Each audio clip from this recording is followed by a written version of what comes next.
नमस्कार विद्यार्थी मित्रांनो, DRT लेक्चर्सच्या यूट्यूब चॅनलमध्ये आपल्या सर्वांचे हार्दिक स्वागत आहे. आता आपण या लेक्चरला जे क्वेश्चन बँक बघत आहोत ते जर प्रत्येक रविवारी आपण या ठिकाणी या चॅनलच्या माध्यमातून देत आहोत. त्याच्यातील आपण या रविवारी जी क्वेश्चन बँक बघणार आहोत तो पार्ट 6 10 प्रश्नांच्या आपण क्वेश्चन बँक प्रत्येक रविवारी बघत आहोत. जे प्रश्न विविध प्रकारच्या स्पर्धा परीक्षांच्या मध्ये वारंवार विचारले गेलेले आहेत आणि ते प्रश्न कशा प्रकारचे असतात, त्याचं स्वरूप कशा प्रकारचं असतं, त्याचबरोबर त्या प्रश्नांच्या माध्यमातून आपल्याला इतरही विविध प्रश्नांची उत्तरे मिळू शकतात. असे आपण काही प्रमुख सिलेक्टेड प्रश्नांचा किंवा जे संभाव्य फुल प्रश्न आहेत अशाच प्रश्नांचा आपण या ठिकाणी माहिती बघत आहोत. आपण या अगोदरही या क्वेश्चन बँकचे एकूण 5 भाग या चॅनेलच्या माध्यमातून आपण व्हिडिओच्या माध्यमातून या चॅनेलमध्ये दिलेले आहेत. तुम्ही त्या ठिकाणी ते जाऊन बघू शकता. त्याचे लिंक खाली डिस्क्रिप्शन बॉक्समध्ये दिलेले आहेत. हे सर्व जे क्वेश्चन बँक आहेत ते सर्व परीक्षेच्या दृष्टिकोनातून किंवा तुम्ही ज्या सर्व प्रकारच्या स्पर्धा परीक्षा देणार आहात त्या सर्व प्रकारच्या स्पर्धा परीक्षांच्या मध्ये महत्त्वाच्या आहेत. त्याचबरोबर याच्यामध्ये दिलेली जी सोल्युशन आहे त्या सोल्युशनच्या माध्यमातून याच्या संदर्भात जर तुम्हाला इतर कोणत्या प्रकारचे प्रश्न विचारले किंवा वेगळ्या स्वरूपाचा किंवा एक वेगळी रचना करून जर प्रश्न विचारला तर त्याही प्रश्नाचं तुम्हाला अचूक पद्धतीने उत्तर देता येईल. अशा प्रकारचे या ठिकाणी आपण त्याचं सोल्युशन दिलेलं आहे. म्हणून या ठिकाणी ही क्वेश्चन बँक या क्वेश्चन बँक महत्त्वाच्या आहेत. आता आपण या ठिकाणी याच्यामध्ये विचारलेले काही प्रमुख 10 प्रश्न आहेत. त्या 10 प्रश्नांच्या विषयी आपण या ठिकाणी माहिती बघणार आहोत. आता याच्यातील पहिला प्रश्न आहे, which one of the following sequence in the ascending order of the geographical size is correct. आता याचा मराठीत अर्थ होतो की जे चढत्या क्रमाने जे राज्य आहेत जिओग्राफिकल साईज म्हणजे भौगोलिक आकारानुसार त्याचा आपण करेक्ट सिक्वेन्स किंवा करेक्ट त्याचा आपण क्रम लावायचा आहे. हा प्रश्न CDS एक्झाम 2003 मध्ये विचारला गेलेला होता. आता याच्यासाठी 4 पर्याय दिलेले आहेत, ABCD. आता याच्यातील पहिला पर्याय आहे बिहार, छत्तीसगड, झारखंड आणि ओरिसा. बी आहे Jharkhand, West Bengal, Tamil Nadu, Chhattisgarh. C West Bengal, Bihar, Chhattisgarh, Tamil Nadu. आणि डी आहे छत्तीसगड, झारखंड, तामिळनाडू आणि ओरिसा. आता याच्यामध्ये हे एकूण 4 पर्याय दिलेले आहेत. आता प्रश्न काय बघा परत, which one of the following sequence in the ascending order. आता आपल्याला कशी असेंडिंग ऑर्डर लावायची आहे, भौगोलिक आकारानुसार. आता आपण जर भारताचा विचार करायला गेलो तर भारतात आपले एकूण जी राज्य आहेत या एकूण राज्यांच्या मध्ये 28 राज्य, जवळपास 9 केंद्रशासित प्रदेश. या सर्व केंद्रशासित प्रदेशांच्या आकारानुसार एक वेगळा वेगळा क्रम ठरलेला आहे. प्रत्येक देशाचा आकारानुसार त्याचा सिक्वेन्स पण ठरलेला आहे. आता आपल्याला सर्व राज्यांचा या ठिकाणी विचार करणं गरजेचं नाही, तरीही आपल्याला उतरत्या क्रमाने आणि चढत्या क्रमाने असणारी राज्य माहीत असणं गरजेचं आहे. किंवा सरासरी आपल्याला नकाशा जरी आपण तो डोळ्यासमोर ठेवला तरी आपल्याला त्या ठिकाणी त्या नकाशांच्या माध्यमातून राज्यांचा आकार समजू शकतो. आता याचं अचूक उत्तर जे आहे ते अचूक उत्तर बी हे आहे. आता जर असेंडिंग ऑर्डर बघितली तर असेंडिंग ऑर्डरनुसार झारखंड हे पहिलं राज्य येतं, त्यानंतर वेस्ट बेंगॉल येतं, त्यानंतर तामिळनाडू येतं आणि त्यानंतर छत्तीसगड येतं. आता अशा प्रकारे या राज्यांचा हा आपल्याकडे उतरता क्रम लागतो. म्हणजे सर्वात मोठं झारखंड, त्यानंतर वेस्ट बेंगॉल, त्यानंतर तामिळनाडू आणि त्यानंतर छत्तीसगड. आता याच्यामध्ये जर आपण विचार करायला गेलो तर याच्यामध्ये विचार करत असताना सर्वात जी राज्य आहेत त्या राज्यांच्यामध्ये आपल्याला नकाशाच्या दृष्टिकोनातून तुम्ही नकाशा जर डोळ्यासमोर आणला तर तुम्हाला तामिळनाडूचा आकार मोठा दिसेल, परंतु नकाशाचं प्रमाण वगैरे या जर गोष्टी विचारात घेतल्या तर त्याच्यामध्ये नकाशा जे बनवतात त्या नकाशा बनवणाऱ्यांच्या दृष्टिकोनातून ते प्रमाण योग्य असतं. परंतु जर आपण आकार विचारात घेतला तर आकारानुसार सर्वात मोठं राज्य झारखंड, त्यानंतर वेस्ट बेंगॉल, त्यानंतर तामिळनाडू आणि त्यानंतर छत्तीसगडचा क्रमांक लागतो. म्हणून याचं अचूक उत्तर बी हे आहे. दुसरा प्रश्न बघा, among the following cities which one of the nearest to Tropic of cancer.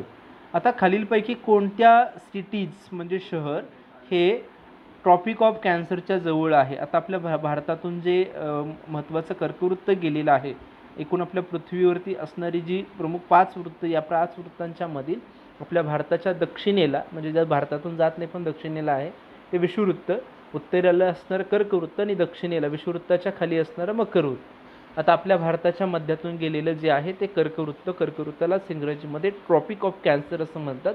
हा प्रश्न IAS एक्झाम 2003 मध्ये विचारला गेलेला होता. आता हे जे कर्कवृत्त आहे त्या कर्कवृत्त आपल्या भारताच्या मध्यातून गेलेलं आहे आणि त्याच्यामधून आपल्या भारताचे जवळपास एक 2 भाग आपण म्हटलं तरी चालेल असे 2 भाग निर्माण झालेले आहेत. आता इथे काय प्रश्न विचारला गेलेला आहे बघा, ते नियरेस्ट सिटी, नियरेस्ट म्हणजे याच्या कर्कवृत्ताच्या जवळ असणारी सिटी कोणती. याच्यामध्ये 4 पर्याय दिलेले आहेत. एक आहे दिल्ली, बी आहे कोलकाता, सी आहे जोधपूर आणि डी आहे नागपूर. आता जर आपण विचार करायला गेलो तर ए दिल्ली, दिल्ली उत्तर भारतामध्ये त्याचा संबंध नाही. बी कोलकाता, कोलकाता वेस्ट बेंगॉलच्या दक्षिणेला आहे, त्याचा आपण काही प्रमाणात विचार करू शकतो. सी जोधपूर, जोधपूर ही आपण राजस्थानमध्ये, तेही वरती आहे. नागपूर महाराष्ट्रामध्ये. आता या ट्रॉपिक ऑफ कॅन्सरचा महाराष्ट्राचा संबंध आहे का, महाराष्ट्रामधून ते गेलेलं नाही. त्यामुळं याचे 2 पर्याय तर आपण याच्यातून ते मायनस केले, ए आणि डी, तर उरले फक्त 2 पर्याय डी आणि सी. या दोन्ही पर्यायांच्या पैकी सर्वात जास्त महत्त्वाचा असणारा कोलकाता हा पर्याय त्याचा योग्य आहे. याचं अचूक उत्तर बी हे आहे कोलकाता. याच्या संदर्भात जर एक्सप्लेनेशन आपण जर बघितलं, Kolkata one of is nearest to the Tropic of Cancer, distance between Kolkata. आता या ट्रॉपिक ऑफ कॅन्सर आणि या कोलकाता यांच्यामधील अंतर जवळपास 97 किलोमीटर म्हणजे 61 मैलाचं अंतर आहे. 97 किलोमीटर कोलकाता या सिटीपासून 97 किलोमीटर अंतरावरून हे ट्रॉपिक ऑफ कॅन्सर गेलेलं आहे. ट्रॉपिक ऑफ कॅन्सर म्हणजे आपल्याला जमिनीवरती रेष दिसत नाही तर नकाशावरून काढलेल्या ज्या काल्पनिक रेषा आहेत त्या काल्पनिक रेषांना आपण अक्षवृत्त आणि रेखावृत्त म्हणतो. त्याच अक्षवृत्तामधील एक अक्षवृत्त आहे ट्रॉपिक ऑफ कॅन्सर. हे सर्वात जवळून भारतातील ज्या ह्या प्रमुख वरती जे पर्याय दिलेले आहेत त्या पर्यायांच्या मधील कोलकाता या शहराच्या जवळून गेलेलं आहे, म्हणून याचं अचूक उत्तर बी हे आहे. आता तिसरा प्रश्न आहे, Mount Everest the nearest peak in the world is located in. Mount Everest, आता माउंट एव्हरेस्ट म्हणजे जगातील सर्वोच्च शिखर. जर आपण बघितलं तर सर्वोच्च शिखर हे कोणत्या प्रमुख त्या ठिकाणी त्याचं स्थान कुठं आहे, तर याच्या संदर्भात 4 देशांची नावं दिलेली आहेत. ए आहे Bhutan, C B China, C India आणि डी नेपाळ. आता जर आपण माउंट एव्हरेस्ट बघितलं तर माउंट एव्हरेस्ट हे जगातील सर्वोच्च शिखर आहे. आता आपण सी पर्याय बघितला तरी इंडिया आहे, भारतामध्ये तर नाही, कारण भारतातील सर्वोच्च शिखर K2 गॉडविन ॲस्टिन त्याला आपण म्हणतो, ते भारताचं सर्वोच्च शिखर आहे, त्यामुळं सी पर्याय त्याच्यामध्ये नाही. राहिले 3 पर्याय ए, बी आणि डी. आता ए, बी आणि डी याच्यातील कोणत्या ठिकाणी ते आहे ते आपल्याला बघणं गरजेचं आहे. त्याच्यातील बी चायनामध्ये नाही, कारण चायनाचा कमीत कमी भाग आपला हिमालयात येतो, बाकी सगळा वरच्या बाजूला आहे, उत्तर साईडला आहे. ए आणि बी जर बघितला तर भूतान जो आहे, भूतान आणि नेपाळ हे दोन्ही देश हिमालयामध्ये त्याचं स्थान आहे. त्याच्यातील अचूक उत्तर जे आहे ते डी हे आहे, कारण नेपाळात या देशाचं स्थान आपल्या उत्तर प्रदेशच्या वरच्या बाजूला उत्तरेला आहे.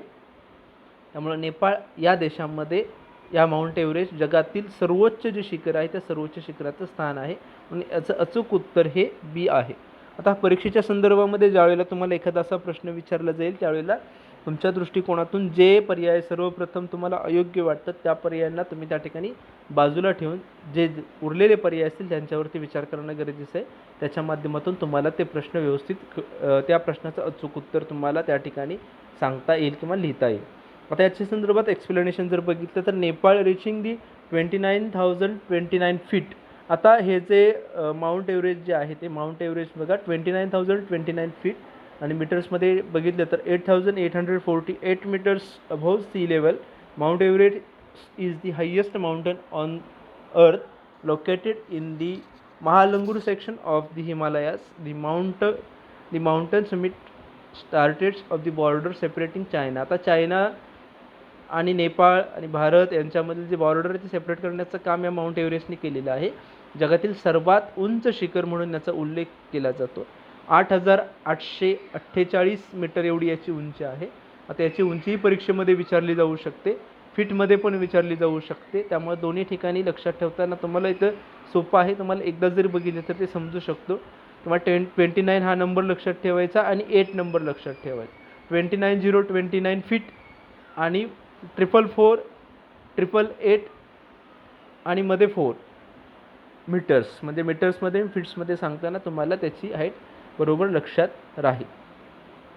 किंवा आपण 8,000 जी शिखरं म्हणतो त्या 8,000 शिखरांच्या मधील एक, हिमालयातील 8,000 शिखरांच्या मधील माउंट एव्हरेस्ट एक महत्त्वाचं शिखर आहे.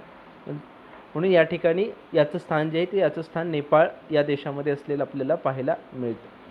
चौथा प्रश्न आहे, West Bengal share boundaries with the how many foreign countries. आता वेस्ट बेंगॉल हे जे आपल्या भारतातील एक प्रमुख राज्य आहे ते आपल्या भारताच्या ईशान्य दिशेला असलेलं पाहायला मिळतं. आणि या वेस्ट बेंगॉल या देशाला बाहेरच्या किती देशांची सीमा लागून आहे हा प्रश्न NDA एक्झाममध्ये 2004मध्ये विचारला गेलेला होता. याच्यामध्ये 4 प्रश्न पर्याय दिलेले आहेत, A1, B2, C3 आणि D आहे 4. त्याचं अचूक उत्तर आहे C3. आता या ठिकाणी एक नकाशा पण दिसतो, त्या नकाशामध्ये तुम्हाला वेस्ट बेंगॉलचं त्या आणि त्याच्या आजूबाजूच्या स्टेटचा मॅप दिसतो आहे. तुम्हाला त्याच्या माध्यमातून समजेल की वेस्ट बेंगॉल या देशाची सीमा सर्वप्रथम त्याला बांगलादेश लागून आहे. त्यानंतर वरती सिक्कीम साईडला गेलं तर दोन्ही बाजूला, एका बाजूला नेपाळ आणि एका बाजूला भूतान आहे. म्हणून एकूण 3 कंट्रींची किंवा 3 देशांची सीमा, विदेशी देशांची सीमा पश्चिम बंगाल या राज्याला लागून आहे. 3 countries West Bengal also share boundaries with the 3 countries because of the narrow northward extension. Those countries are Bangladesh to east. Bangladesh जो आहे तो याच्या ईस्टला आहे. नेपाळ आणि भूतान जे आहे ते नॉर्थला म्हणजे उत्तर दिशेला असलेले पाहायला मिळतात. म्हणजे असे एकूण त्याच्या बाजूला 3 आहेत. आता परीक्षेमध्ये असाही प्रश्न विचारला जाऊ शकतो की पश्चिम बंगालच्या ईस्टला कोणता देश आहे किंवा पश्चिम बंगालच्या नॉर्थला कोणते देश आहेत. त्याच्यामध्ये तुम्हाला हा फक्त एवढा पार्ट नकाशाचा हा तुम्हाला इथे दिलेला भाग तेवढा लक्षात ठेवला तरी तुम्हाला पुढच्या गोष्टी सर्व अचूक पद्धतीने लक्षात राहू शकतात. आता या ठिकाणी पुढचा प्रश्न आहे 5 नंबरचा, capital of the Lakshadweep is. आता स्टेनोग्राफर एक्झाम 1990मध्ये हा प्रश्न विचारला गेलेला होता.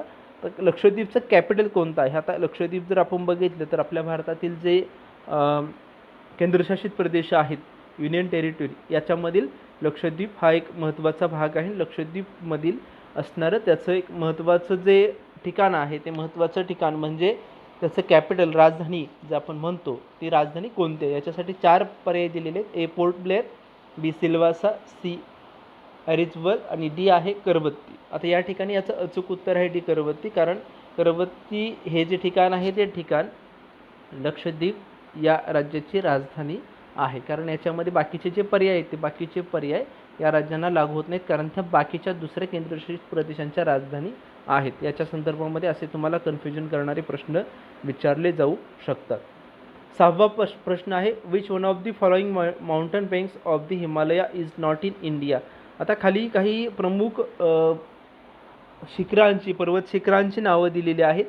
त्याच्यातील आपल्या भारतामध्ये कोणतं नाही हे त्या ठिकाणी सांगायचं आहे. हा NDA एक्झाम 2003मध्ये प्रश्न विचारला गेलेला होता. याच्यासाठी 4 पर्याय दिलेले आहेत. A आहे Annapurna, B Nanda Devi, C mount Kamet, D Kanchanganga.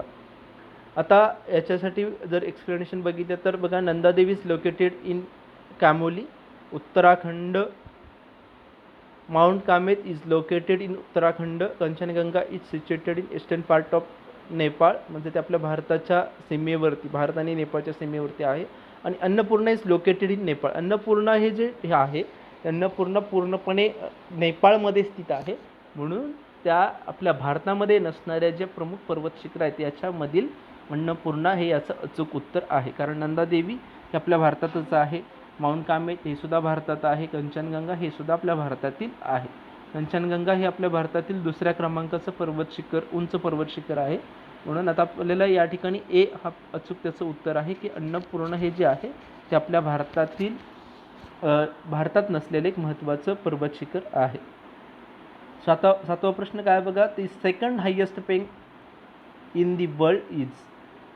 Second highest peak in the world is कोणतं आहे बघा. आता या ठिकाणी जगातील 2ऱ्या क्रमांकाचं पर्वत शिखर कोणतं. आता जगातील पहिलं पर्वत शिखर आपण याच्या अगोदर प्रश्न बघितला त्याच्यामध्ये माउंट एव्हरेस्ट बघितलेला आहे. आता याच्यामध्ये 4 पर्याय दिलेले आहेत. A आहे कंचनगंगा, B K2 त्यालाच गॉडविन एस्टिन असं म्हणतो, C नंदा देवी आणि D आहे लोथस. याचं अचूक उत्तर आहे B K2 Godwin Austen is the second highest peak in the world. आता तुम्हाला याच्या अगोदर पाठीमागच्या प्रश्नामध्ये सांगितले की कंचनगंगा ही भारतातील दुसऱ्या क्रमांकाचं आहे. 1 नंबरचं गॉडविने असतील, 2 नंबरचं कंचनगंगा, सी नंदा देवी आणि डी लोथस. आता ही बाकीची पर्वत शिखरं आहे. K2 is the second highest mountain on the अर्थ. आता पृथ्वीवरचं आपल्या सर्वात मोठं सेकंड हायेस्ट जे आहे, सेकंड म्हणजे दुसऱ्या क्रमांकाचं हायेस्ट माउंटन ऑन दी अर्थ हे पर्वत शिखर आहे. After mount Everest is located in the border of the Pakistan and China. It is the also known as the Everest mountain due to difficulty of the ascent. The second highest fertility rate among the 8,000 for the those limit. आता ही 8,000 जी पर्वत शिखर आहे, त्या 8,000 पर्वत शिखरांच्या मधील ही महत्त्वाचं पर्वत शिखर आहे आणि हे जगातील दुसऱ्या क्रमांकाचं आणि आपल्या भारतातील सर्वात उंच पर्वत शिखर म्हणून आपण याचा उल्लेख करतो. 8वा प्रश्न आहे, Which one of the following island of India is active volcano found? Active volcano म्हणजे काय, तर आपण ज्वालामुखीचे प्रकार, याच्या अगोदर आपण ज्वालामुखीच्या संदर्भामध्ये एक व्हिडिओ चॅनलमध्ये आहे, तुम्ही त्या ठिकाणी जाऊन बघू शकता. हे ज्वालामुखीचे प्रकार आपण बघितलेले आहेत. याच्यामध्ये या प्रश्नामध्ये काय विचारले गेलेलं आहे, तर which one of the following Iceland. आता हे खाली दिलेले जे आइसलँड आहेत, जी बेटा आहेत, त्या बेटांच्यामध्ये ॲक्टिव्ह व्होल्कॅनो कोणत्या ठिकाणी आढळतो. ॲक्टिव्ह म्हणजे जागृत.